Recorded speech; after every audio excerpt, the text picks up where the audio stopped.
Oggi ho scritto una lettera al Presidente Zaia perché risponda a 4 domande molto semplici che riguardano la norma finanziaria della legge sull'autonomia.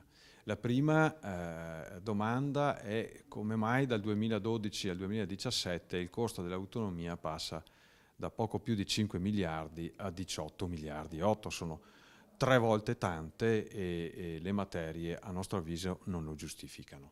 La seconda domanda riguarda il decimo delle tasse dei veneti che andrebbero all'Estato, 2,7 miliardi.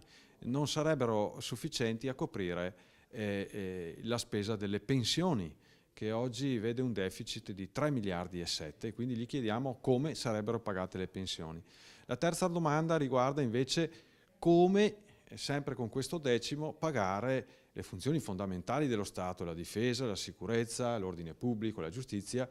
Anche in questo caso col decimo non si pagano. E infine, ma non perché sia meno importante, il decimo che nella sua proposta andrebbe allo Stato non riesce nemmeno a coprire gli interessi sul debito pubblico. Gli abbiamo scritto questa lettera perché prima di andare in Consiglio e votare la legge vorremmo delle risposte chiare.